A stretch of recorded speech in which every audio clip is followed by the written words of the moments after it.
Miguel González, bienvenido a la Cueva. Muchas gracias por darnos esta entrevista.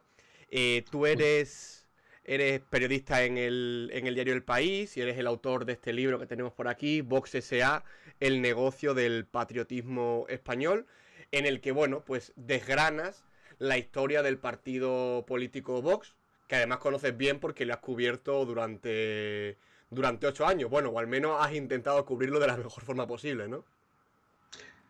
Bueno, muchísimas gracias a vosotros en primer lugar y luego lo he intentado cubrir, como dices, de la mejor forma posible porque, digamos, ellos me tienen vetado, no me dejan asistir a ruedas de prensa ni tampoco a ningún acto que celebran o bien en su sede o bien en hoteles o en recinto que ellos alquilan, ¿no?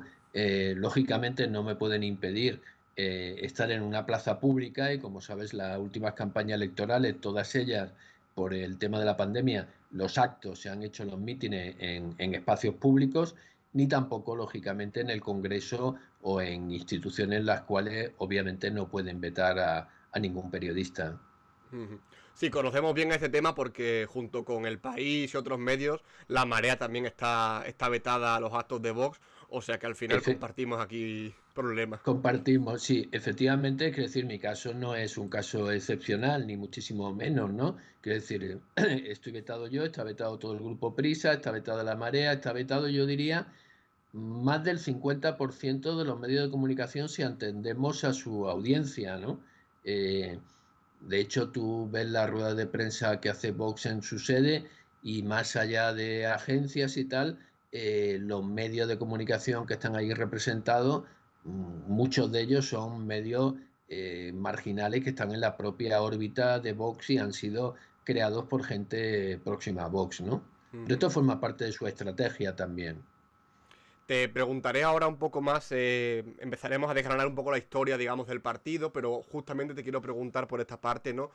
¿Cuál es la relación de los medios de comunicación con Vox? ¿Cuál ha sido históricamente, ¿no? Y si crees que ha sido la idónea a la hora de cubrir a un partido de extrema derecha y cuál ha sido la relación de Vox con los partidos de comunicación, cómo les ha tratado, cuáles han sido sus estrategias.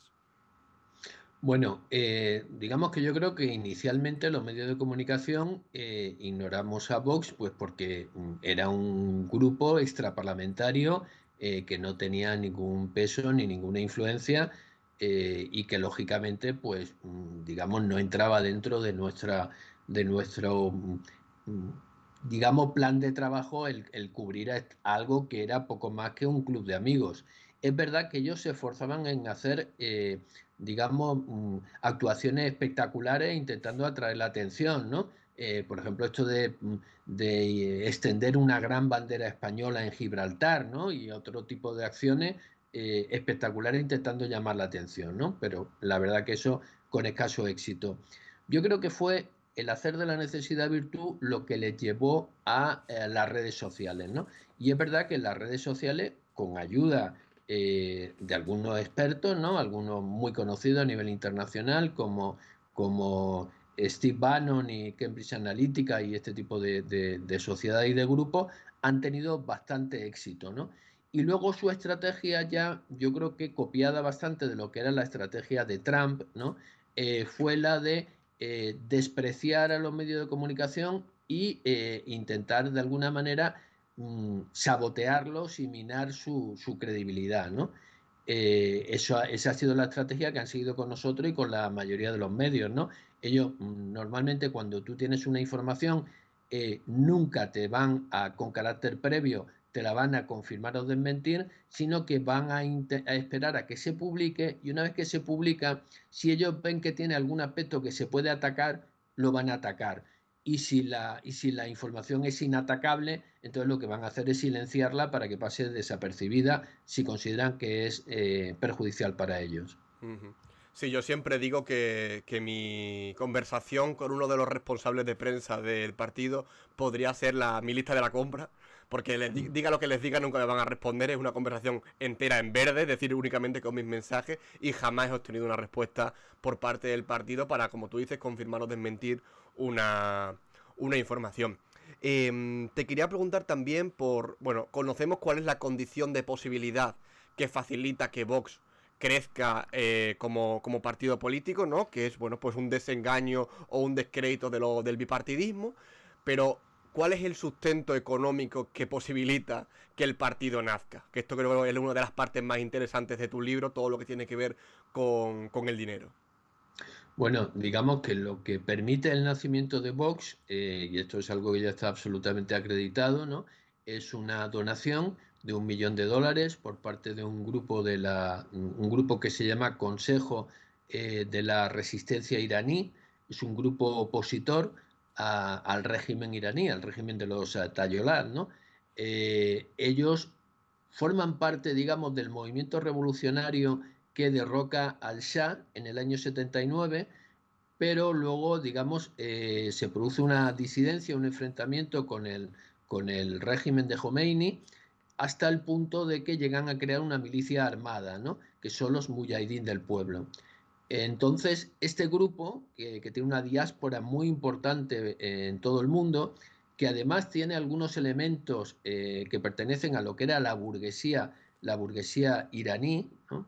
Digamos que este grupo, en un momento determinado, su objetivo fundamental es que el Departamento de Estado americano, que lo ha incluido en la lista de organizaciones terroristas, lo saque de esta lista, porque evidentemente el estar dentro de ella limita mucho sus movimientos y sobre todo su movimiento en Estados Unidos.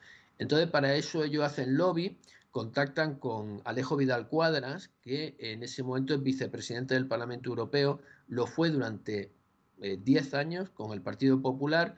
Entonces, Vidal Cuadras los apoya y les ayuda a salir de la lista de organizaciones terroristas americanas. En agradecimiento por las gestiones de Vidal Cuadras y además para conseguir que Vidal Cuadras, que en ese momento ya está, estamos hablando del año 2013, ¿no? 2013-14, que en ese momento ya está rompiendo con el Partido Popular, para ayudarle a renovar su escaño en el Parlamento Europeo, pues le hacen una donación reconocida por él de $1 millón. Este dinero es el que financia el lanzamiento de Vox, ¿no? Pero en ese momento realmente este grupo iraní no tiene ningún interés en Vox, ¿no? Su relación es una relación con Vidal Cuadras y lo que había hecho por ellos desde el Uh -huh, Parlamento Europeo.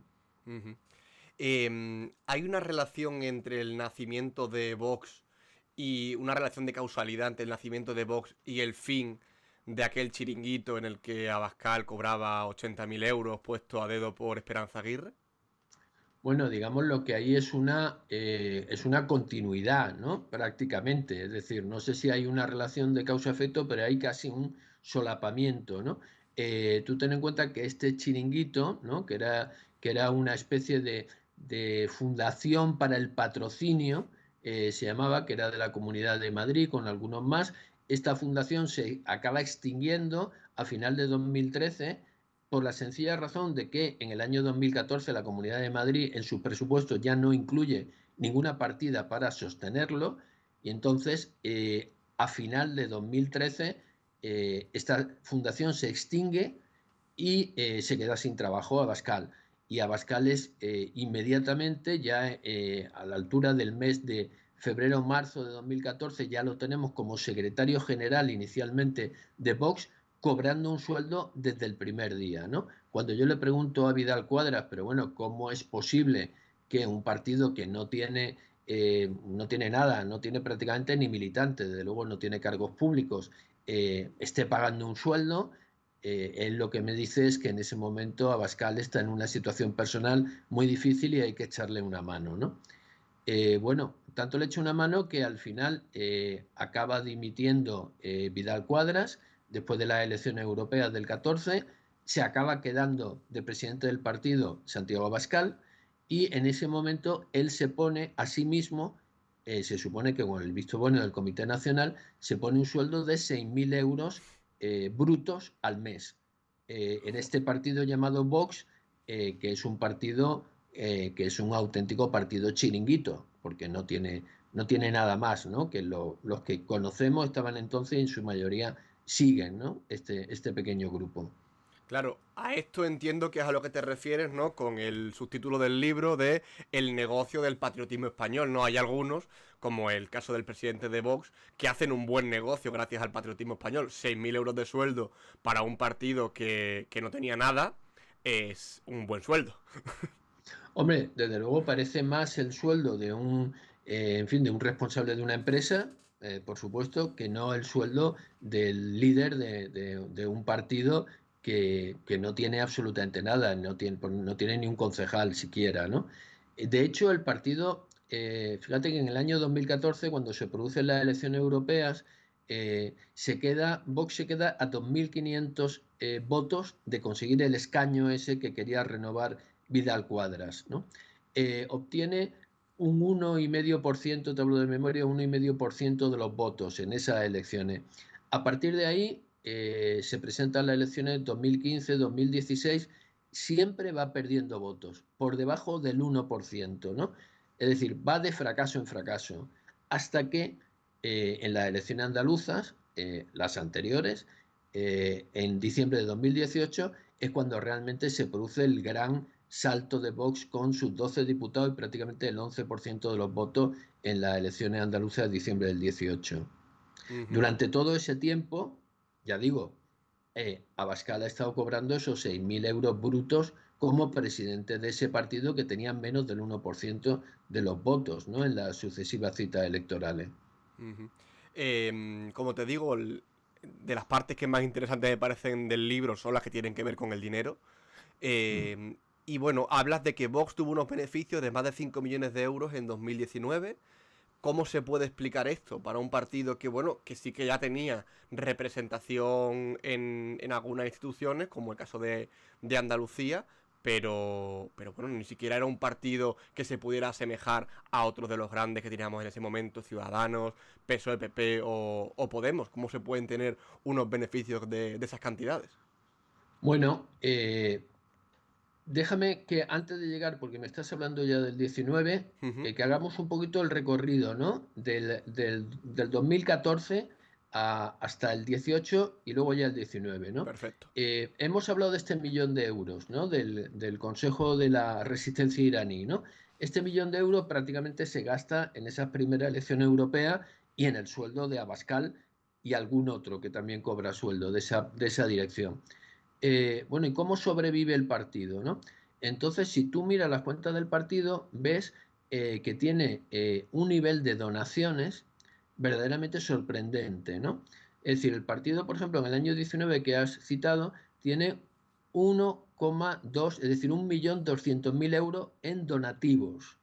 En el año 18 y años anteriores ha tenido del orden de medio millón de euros de donativos, ¿no? Estas cantidades, este 1.200.000 euros, por ejemplo, es superior a la que tienen todos los demás partidos juntos, ¿no? Es decir, Partido Popular, Ciudadanos, Partido Socialista, Unidas Podemos, todos juntos no llegan a esa cantidad en donativos, ¿no? Curiosamente, cuando Vox entra en las instituciones a partir del año 19, entonces el nivel de donativo o de donaciones, como los quiera llamar, cae sustancialmente, hasta el punto de que en las últimas cuentas hemos visto pues, que tenía 150.000, 160.000 euros al año, ¿no? Entonces, claro, tú lo primero que te deja un poco perplejo es decir, bueno, cuando no eres nada, tienes 1.000.000 de euros en donativos y cuando ya resulta que eres la tercera fuerza política del país, ahora ya solo tiene 150.000 euros, ¿no? Bueno, como no tenemos eh, pruebas ni datos, sí sabemos que hay personas que han reconocido haber hecho donaciones a Vox. Por ejemplo, el secretario de la Fundación Francisco Franco, él lo reconoció, aunque dijo que habían sido menos de 50.000 euros al año, que es el máximo que marca la ley, pero lo que sí podemos saber es que en el momento en que Vox empieza a recibir donaciones, perdón, empieza a tener subvenciones públicas, es decir, cuando entra en las instituciones, a partir de ese momento sus cuentas son fiscalizadas por Claro. el Tribunal de Cuentas. Y a partir de ese momento tiene que ser mucho más cuidadoso en las cuentas que hace. Mientras que cuando Vox era un partido extraparlamentario sin subvenciones públicas, cuando hubo un vicepresidente de Vox que pidió al Tribunal de Cuentas que fiscalizara porque veía que ahí había cosas muy extrañas y muy oscuras con las cuentas de Vox.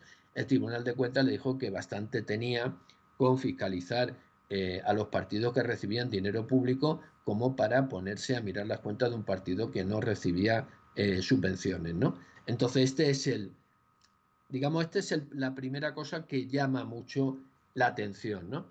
Y luego tú Y que dices, ¿cómo demuestra, puede? Sí, perdón, Miguel, y que demuestra sí. también el poder económico que hay detrás de Vox. Quiero decir, para obtener 1,2 millones de euros en un año en donaciones, necesita gente con un potencial económico muy fuerte detrás. Tú has nombrado, por ejemplo, el caso del secretario general de la Fundación Francisco Franco. Es decir, es gente que no es ni tú ni yo, que tenemos un sueldo normal y corriente y que podemos donar a algún partido, ¿eh? Aquí hay bastante dinero detrás. Bueno, hay bastante dinero, eso es lo que se ve en las cuentas, ¿no? Lo que Ujú. vemos es el nivel de donación, desde luego no se lo puede permitir, de hecho, parece que no se lo pueden permitir ni siquiera ahora, ¿no? Ahora ya Vox no recibe esas donaciones, no sabemos por qué, ¿no? Si ya sus mecenas han dejado de ser tan generosos o que ahora ya tienen, en fin, un cierto pudor de que se pueda ver quién está donando esas cantidades de dinero verdaderamente sorprendentes, ¿no? Claro. Ujú. Bueno, no sé si vas a comentar algo más cuando te he cortado, perdón. Sí, no, me hablabas de los 5 millones de beneficios. Eso ¿Cómo se es. explica eso? Bueno, pues eso se explica en un partido, primero, que tiene muy poquitos gastos, ¿no? Porque todo el dinero va a la estructura central del partido. Es decir, ese partido está concebido como una estructura radial en la cual todas las órdenes, instrucciones, consignas van del centro a la periferia y digamos todo lo que son los fondos y el dinero va de la periferia al centro, ¿no? Creo que esto es interesante lo que comentas, ¿no? Porque este modus operandi al final es, yo creo que un reflejo de lo que Vox políticamente haría en España si tuviese la posibilidad, ¿no? Es decir, es un partido muy centralista que a las regiones periféricas las dejaría bastante abandonadas en términos económicos. No es una opinión mía personal, pero creo que su política iría por ahí. Y creo que de la misma forma que los postulados internos también reflejan su política en otro ámbito, que es el de la democracia interna, del que tú también hablas mucho en el partido. Democracia interna, por usar un concepto que en realidad en Vox parece un oxímoron, ¿no? Porque lo que hay totalmente es una ausencia de democracia interna, ¿verdad? Claro, lo que ocurre es que, fíjate, cuando surge Vox, y antes lo has comentado al principio, Vox surge de esa crisis del bipartidismo, ¿no? Y de esa crisis de lo que podríamos llamar la partitocracia, Ujú. la cual, pues, los aparatos de los partidos son percibidos como que están más al servicio de sus propios intereses que no de los intereses de los ciudadanos.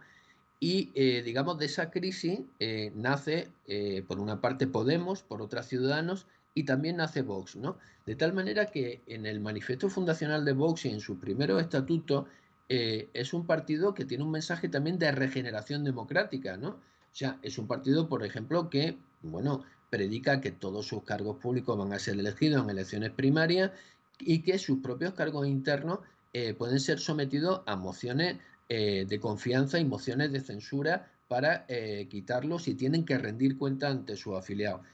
Este es el inicio de Vox.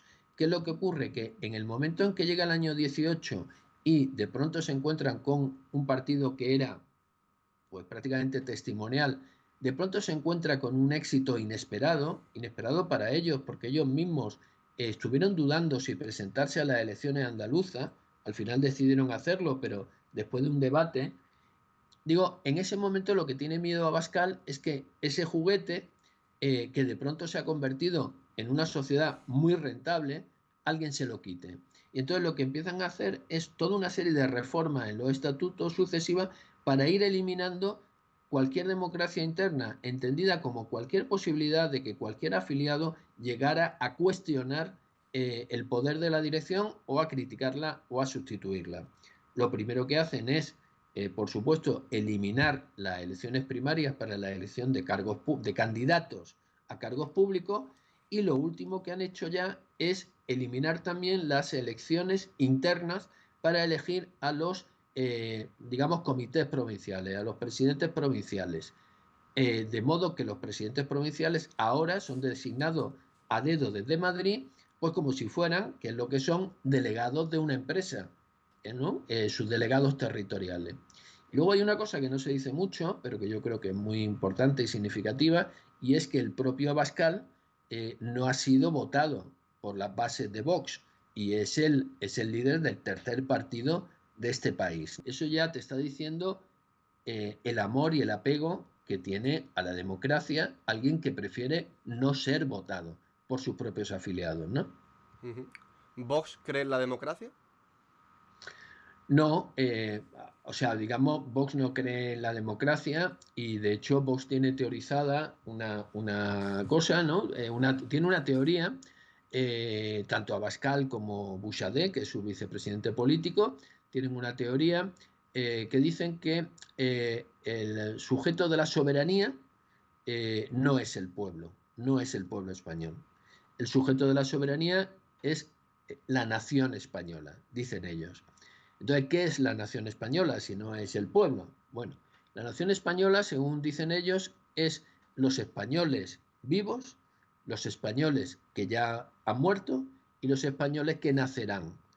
Eso quiere decir que los españoles vivos siempre vamos a ser minoría, aunque fuéramos el 90% de acuerdo en algo, siempre seremos minoría en comparación con los españoles muertos y con los españoles por nacer.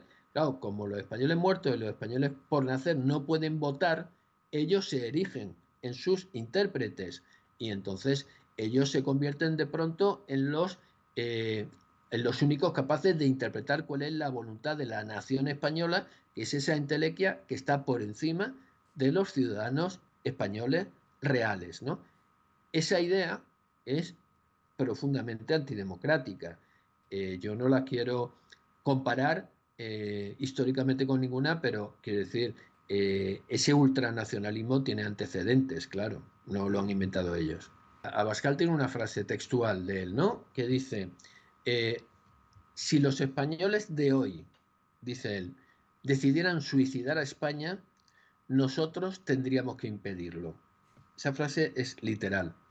Los españoles de hoy somos los españoles, los Claro. españoles vivos, claro. ¿Qué significa suicidar a España? Claro, suicidar a España es él quien lo interpreta, ¿no? Se supone que en su acepción, digamos, más estricta, ¿no? Suicidar a España sería, por ejemplo, pues darle la independencia a Cataluña, por ejemplo, ¿no? Es decir, aunque la mayoría de los españoles estuvieran de acuerdo en que Cataluña fuera independiente, no, Abascal podría impedirlo. Pero sin llegar a ese extremo, él dice claramente que él no admite que la unidad de España se pudiera someter a referéndum, nunca, ¿vale? Pero sin llegar a ese extremo, él podría interpretar también que, por ejemplo, cambiar la estructura del Estado para hacer un Estado confederal o para hacer un Estado federal, pues que eso también podría significar suicidar a España o poner en riesgo a España. Es decir, cuando uno parte de la base de que hay algo que está por encima de la gente de carne y hueso, de los ciudadanos reales, y ese algo es una idea, y me da igual que esa idea sea la nación o la religión o una determinada doctrina política, es decir, a partir de ahí cualquier cosa se puede justificar, incluido un golpe de Estado. A pesar de todo esto que estás diciendo, ¿no? ¿No te gusta definir a Vox como un partido fascista? Por un tema histórico, ¿no? Porque el fascismo histórico es lo que es. Primero porque eso es anacrónico, ¿no? Quiero decir, es como si tú me dices, por ejemplo, eh, Nerón era fascista. Bueno, es anacrónico, ¿no? Pero más allá de eso, es que yo creo que el ponerle etiquetas, que es lo que se hizo cuando surgió Vox, ¿no? Decir, pues estos son fascistas, o esto es la ultraderecha, o esto es... yo creo que eso lo que hemos visto es que no ha servido de nada, ¿no?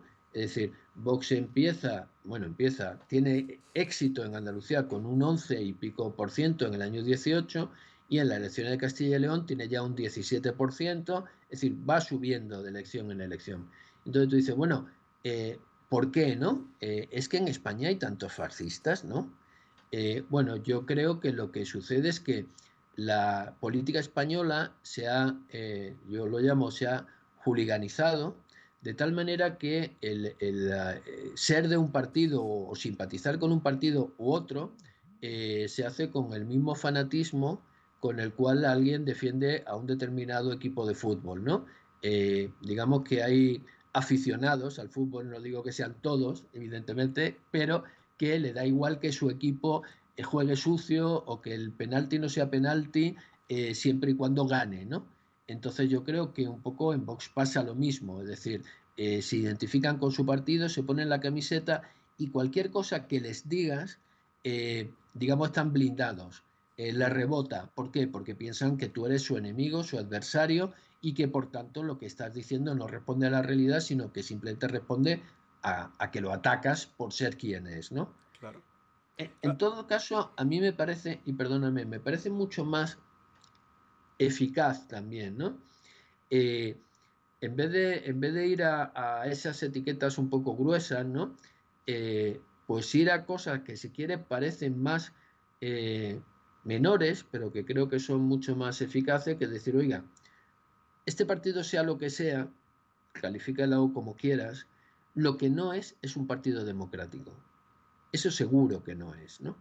Entonces, yo a esos 3.600.000 y pico mil españoles que votaron a Vox en las elecciones de noviembre del 19, le diría, oiga, usted vote a quien quiera, tiene derecho a votarlo, es un partido legal, pero sepa que está votando a un partido que no cree en la democracia, como hemos comentado, que no tiene un funcionamiento democrático interno y que probablemente, si un día estuviera en el poder, digamos, dificultaría la alternancia y yo creo que pondría en peligro la democracia.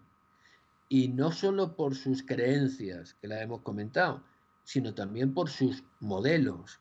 Es decir, los modelos de Vox son Orbán en Hungría, ¿no? Que lleva 10 años en el poder, renovando la mayoría absoluta a costa de tomar medidas que, según dice la propia Unión Europea, están, digamos, recortando las libertades y la independencia del Poder Judicial y la capacidad crítica de la prensa y muchísimas otras cosas que caracterizan una democracia. Y otro modelo, por ejemplo, es Trump, que cuando pierde las elecciones resulta que instiga un asalto al Capitolio porque no está dispuesto a admitir que ha sido derrotado en las urnas. Y la gran pregunta, ¿y Putin? Bueno, Putin, me hablabas de fascismo, ¿no? Antes, ¿no? Y yo te decía que la ideología de Vox para mí es una ideología ultranacionalista. eh, Putin tiene una ideología ultranacionalista rusa, ¿no? Simplemente, y además, un ultranacionalismo eh, que se toca con el integrismo cristiano, también, igual que Vox. El integrismo ortodoxo, de la Iglesia Ortodoxa rusa, en el caso de Putin, el integrismo católico, en el caso de Vox, ¿no? Entonces, yo creo que es decir, en Rusia hay elecciones, ¿no? Hay elecciones de vez en cuando, pero desde luego están muy lejos de ser una democracia, es un modelo autoritario, ¿no? Eh, entonces, hay una afinidad, por supuesto, ideológica. Bueno, entre otras cosas, Putin ha dicho que mientras él sea presidente, no va a haber nunca un matrimonio, la posibilidad del matrimonio homosexual en Rusia. Eh, Rusia tiene una ley aprobada bajo Putin en la cual, digamos, despenaliza las agresiones de los maridos a sus mujeres, siempre y cuando no les produzca lesiones, solo cardenales, y siempre y cuando no sean reincidentes, pero digamos, ese maltrato está despenalizado en Rusia. Es decir, ahí yo creo una afinidad ideológica bastante grande, ¿no? Y luego lo que ocurre es que lo que no ha llegado a ver, al contrario de lo que ha ocurrido con Marine Le Pen, con Reagrupamiento Nacional en Francia, o con Matteo Salvini, con la Liga en Italia, lo que no ha llegado a ver es una alianza entre Vox y Putin. Y no la ha habido simplemente, yo creo, porque ha habido un desfase temporal, ¿no? Es decir, hay un momento en que Abascal está a punto de reunirse con Putin, se prepara una entrevista, están, digamos, todos los preparativos en marcha y en el último momento Abascal se echa atrás. Él dice que se echa atrás por prudencia. ¿Cuál es la razón? Bueno, la razón es que en ese momento Abascal, que ya ve que llegan las elecciones europeas, no las del año 14, sino las del 19, y que después del éxito de Andalucía tiene muchas posibilidades, es prácticamente seguro que va a tener varios eurodiputados, entonces Abascal empieza a ser cortejado por los distintos grupos que hay en el Parlamento Europeo. Uno de ellos es el de Salvini y el de Le Pen, que es el que tiene las conexiones con Putin. Pero otro grupo es el grupo donde está el partido polaco Ley y Justicia, ¿no? Los llamados conservadores y reformistas europeos. Entonces, este segundo grupo empieza a atentar a Abascal, y Abascal, por varias razones, entre otras ideológicas, es decir, porque los polacos son también ultraconservadores, como lo es Vox, pues él se da cuenta de que tiene más posibilidades con los ultraconservadores polacos y luego con los húngaros que no con Le Pen o con Salvini, que digamos sería una ultraderecha más laica. Y también sabe y se da cuenta de que para acercarse a los ultraconservadores polacos es incompatible cualquier tipo de acercamiento con Putin. Claro. Y yo creo que esa es la razón que hace que él, digamos, aborte ese encuentro con Putin. Ya para terminar, igual que hablamos de los lazos con la parte internacional, con Rusia, con Orbán, con Ley y Justicia en Polonia, te quiero preguntar por la relación de Vox con el lobby ultraconservador Hazte Oír y la relación de ambos con la secta El Yunque, a la cual también le dedicas un capítulo en el libro. Bueno, bien, cuando se va Vidal Quadras, ¿no? En el año 14, fíjate que, por ejemplo, Vidal Quadras dice, si él hubiera conseguido ese escaño en el Parlamento Europeo, él se habría sentado en el Grupo Popular Europeo. Es decir, se hubiera sentado con el PP. No se hubiera sentado con Salvini, ni con Le Pen, ni con ninguno de estos. Bueno, te lo digo porque a partir de ese momento en el cual Abascal se queda con el partido, pero se está agotando ese $1.000.000 que le dio la resistencia iraní. A partir de ese momento, él empieza a buscar nuevos padrinos. Y uno de esos padrinos, yo no me atrevo a decir que económico, porque no tengo pruebas, pero desde luego ideológico y político, es Hazte Oír. Hazte Oír, que es un lobby que lleva al señor Ignacio Arzuaga, y que tiene, digamos, combina la ideología más reaccionaria, ¿no? Con, digamos, los procedimientos más tecnológicamente avanzados, ¿no? En redes sociales, en lo que se llamaba antes la JIT-Prop, ¿no? Entonces, Hazte Oír de alguna manera hace de padrino de Abascal y de todo ese partido, que en ese momento es un partido muy pequeño y con muy poco peso, pero que recibe el apoyo de ellos, incluso recibe el apoyo en campañas electorales, ¿no? El apoyo, si no directo, indirecto, a través de las propias campañas de Hazte Oír. Ahí sí que hay conexiones, porque Hazte Oír tiene un brazo internacional que es Citizen Go, y ahí sí que hay conexiones con, digamos, con oligarcas rusos muy próximos al Kremlin, a los cuales Hazte Oír les pide dinero. Es decir, y hay evidencias, ¿no? De esas hay informes peticiones de dinero. informes europeos que lo demuestran. Hay cartas de Ignacio Arzuaga a oligarca ruso pidiéndole dinero. Lo que no tenemos es la respuesta del oligarca ruso, ¿no? Pero desde luego que le pide dinero sí hay, y que se sientan en esos congresos de la familia. Alguno de ellos se hizo en Madrid en 2012, otros se hacen en Rusia. Es decir, ahí sí que hay contacto con esa ultraderecha rusa y también con la ultraderecha americana. No lo olvidemos, ¿no? Bueno, la conexión de Hazte Oír con Vox es clarísima a través de muchas personas, ¿no? Y lo que es más difícil de probar es la conexión que han mencionado con el Yunque, ¿no? Con esa secta mexicana. Bueno, el Yunque es una secta secreta que nace en los años 50 en México, que se inspira en lo que eran los cristeros, que era la revuelta, digamos, de grupos más católicos contra la Revolución Mexicana en los años 20-30 del siglo pasado, ¿no? el clericalismo contra el anticlericalismo, ¿no? Cuando la Revolución Mexicana intenta, digamos, disminuir la influencia de la Iglesia Católica en el país. Bien, estos en los años 50 reviven esto como una auténtica secta, ¿no? Una auténtica secta que intenta infiltrarse, y lo hace, en la estructura política, económica y social mexicana, y de hecho llegan a tener bastante influencia acreditada y bastante penetración en el PAN, ¿no? El partido de la derecha mexicana, el Partido de Acción Nacional, que llega al poder en México, ¿no? Después del mandato inacabable del PRI. Bien, esta secta desembarca en España en los años 80 y sabemos que también intenta infiltrarse en medios de comunicación, en poderes económicos y también en partidos. Bueno, ¿hasta qué punto tiene o no tiene penetración, tiene o no tiene influencia en Vox? Es difícil saberlo por la opacidad tanto de esta secta como por la opacidad de Vox. Sin embargo, quiero decir, lo que yo sí he podido acreditar es un hecho, y es el siguiente. Cuando hacia el año 2010, entre 2010 y 2014, la Iglesia Católica le dice a esta secta, la Iglesia Católica aquí en España, varios obispos, como el de Getafe, le dicen a esta secta que es incompatible, digamos, su carácter secreto con el pretender ser una organización cristiana, ¿no? Una organización seglar cristiana. Y entonces le insta a que se legalice. Bueno, ellos van al registro de asociaciones y inscriben una asociación que se llama Asociación por el Bien Común.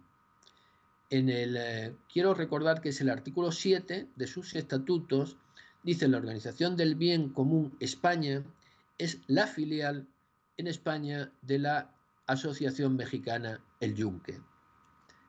Esto lo ponía en sus estatutos. Y digo lo ponía porque entonces, digamos, el burócrata del registro de asociaciones les llama y les dice: hombre, si ustedes me dicen que ustedes son la filial en España del Yunque, ustedes me tienen que mandar una carta firmada por el Yunque acreditando que realmente ustedes son su filial. Claro, cuando les dicen eso, dicen: mire, ¿sabe qué? Mejor borre usted el artículo 7 y lo dejamos como está. Entonces, ese artículo 7 desapareció y si hoy vas al registro no lo vas a encontrar. Pero yo encontré los estatutos originales en los cuales figuraba ese artículo 7.